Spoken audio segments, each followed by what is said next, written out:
Jared Polin, FroKnowsPhoto.com, and this is your Photo News Fix.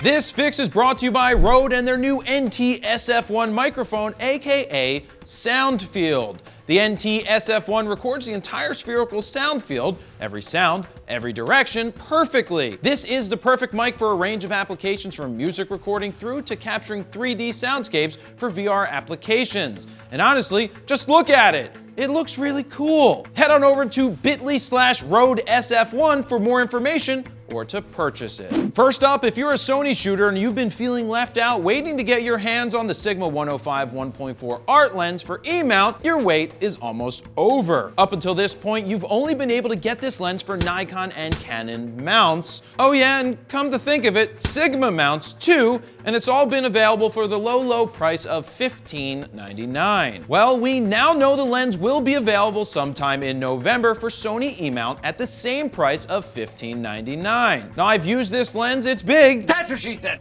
It's actually very big. That's what she said. But it's also very nice. That's what she said. Remember last week when I mentioned that Young Nu was holding a contest to name their future crappy mirrorless camera? Well, this week they let the cat out of the bag. The mirrorless camera will sport a 16 megapixel micro Four Thirds sensor that's totally going to rock.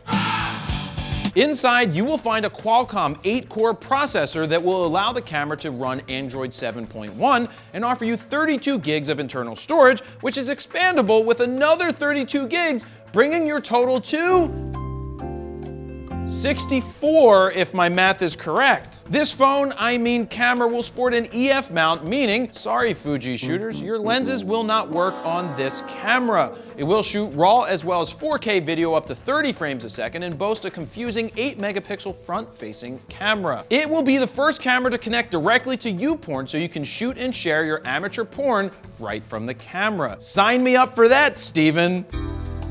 The current working name of this camera is the YN450, which is much better than the crap Young Nu has floated. Now, speaking of floating, I still vote for naming it Boaty McBoatface. The only thing this camera is missing is a phone.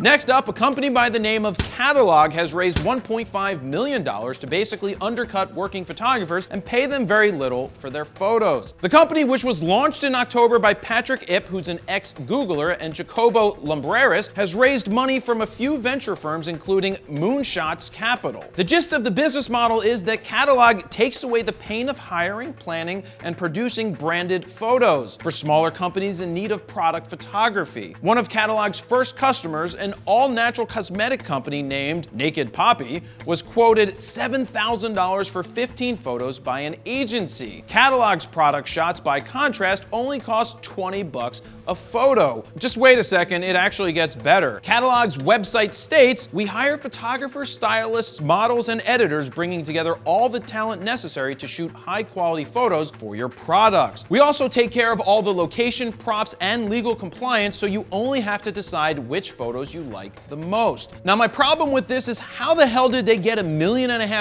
in funding for this idea? They are basically acting as an agency, except they are completely devaluing the photographer's abilities and skills and paying them next to nothing. This is just a terrible idea. It's not going to work. How are they actually going to make money at $20 a photo? As David Hobby tweeted, "Did your VCs talk to any actual photographers before investing $1.5 million in Catalog?" That's a good question, David. Thanks for asking. My answer is no, they probably didn't. I don't know if Patrick or Jacobo are actual photographers, but this simply isn't a good idea. Hey, Moonshots Capital, I'm raising money for an app. Call me. Did somebody say presets? Right, presets are on sale. FroKnowsPhoto.com/presets. And finally, are you one of the 10 people who still use Flickr? Do you ask a fish how it swims? No. I'm kidding. There's probably 20 people who still use it, including me. SmugMug, who purchased Flickr in April, has decided to make some changes to their service, starting with limiting free accounts to only 1,000 photos or videos. SmugMug says, unfortunately, free services are seldom actually free for users. Users pay with their data or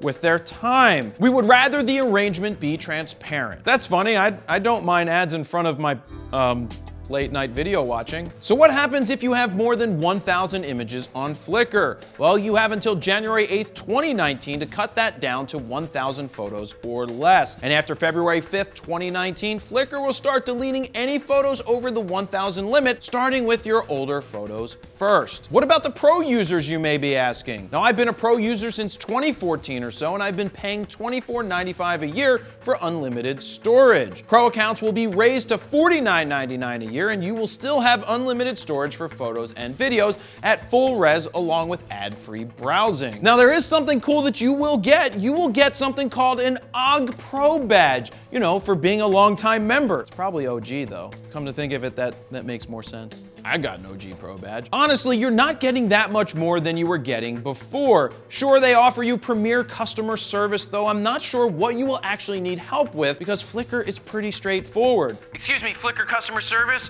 I don't seem to have my OG badge. I got something called an OG badge. I really want the OG badge. Where do I get that? I'm personally going to continue to be a Flickr Pro member since I've uploaded tens of thousands of images that are linked back to FroKnowsPhoto.com. And if the OG badge wasn't enough to convince you to become a pro, maybe this will. Spugmug says Flickr Pro is the best deal in photography. Yay! And there you have it. That's your photo news fix this time around. To check out the last fix where I'm wearing a Boy Scouts outfit, go ahead and click on the screen right here. Don't forget to like, share, comment, and subscribe.